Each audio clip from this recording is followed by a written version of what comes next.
So Jim, I asked you down here to O'Lunny's today to go over some hand-to-hand combat, some street fighting techniques. I just want to get, before we start, a little bit into your background. If you can tell us, a little bit about how you got into martial arts and how you got into street fighting. Yeah, Jack, well, I was the youngest of all my siblings, and I was picked on a lot as a child. Lived way out in the country in Georgia, and I always felt the need to be extra protective and defensive. So very early in life, I started trying to learn how to punch and kick and bite and wrestle, because that's what it was. There were really no rules. And as I got a little older, I got involved with some Wing Chun, Kung Fu, and the soft styles. And then I got into some boxing in the Broad Street Arena in Richmond, Virginia. And then once I joined the military, I started studying Tai Chi Chuan with a guy who was really amazing, Yip Man offspring that taught me a lot about the sensitivity, with hands and stuff. And, but the world we live in, especially in the military bases, just a lot of violence, a lot of testosterone. People get drunk, they fight. And of course, as kids, we weren't playing with Barbie dolls. We were playing King of the Mountain. So you want to win, right? And that's what we do. So I just practiced. I would get up in the middle of the night at midnight, and I'd grab a brick and I'd run so I'd make sure I could hold my hands up, because a lot of what you do in the street and in the ring involves how you stand, to maximize your leverage, to get your power behind your punches and kicks, and especially headbutts, right? So in close.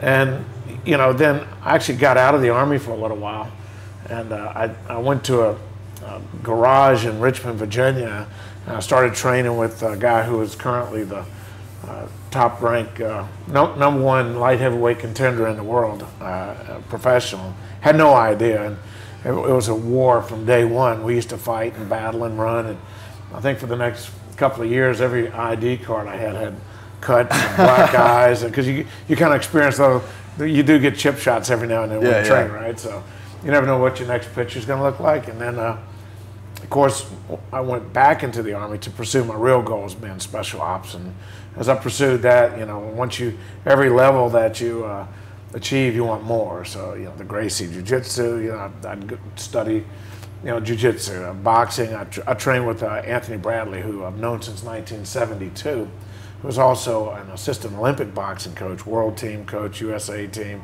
And so we used to spar and train up to 40 rounds a day. And yeah, and so, and when I was at Fort Bragg, I was going through some psychological things, and I used to drink a lot, right? It's just what you do. If you're not deployed, you come home, you drink, and you drink. You talk to nice ladies, somebody gets jealous. It's an Army pastime. Yeah, and you fight. And I mean, I've been in as many as 3 and 4 barroom brawls in a day. You beat somebody up, they run away, they come back later with their friends to find you. It's just the never-ending saga, right? So you train every night. I just figure out how I could hit harder, punch faster, move, make people miss. And I've been blessed, or I'm not, maybe it's a curse.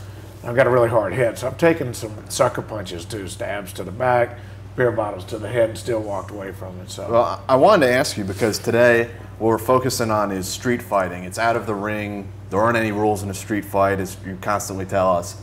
What's the difference between what you learn, what you teach for street fighting, and what other people may have been exposed to in a traditional martial arts or something that's more sports-oriented martial arts?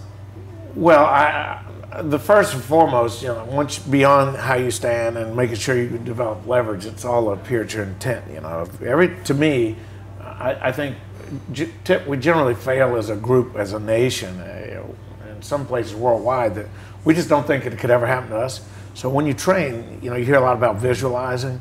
The biggest thing is you gotta be willing to hurt people. Yeah. And I think that most Americans would rather be hurt than hurt someone else. So how do you, and that's something we can talk about today a little bit, but how do you teach a guy just to fire in a hole and not feel any remorse and not regret, what's really gonna happen, So to me, the biggest part of street fighting is, one, it's messy.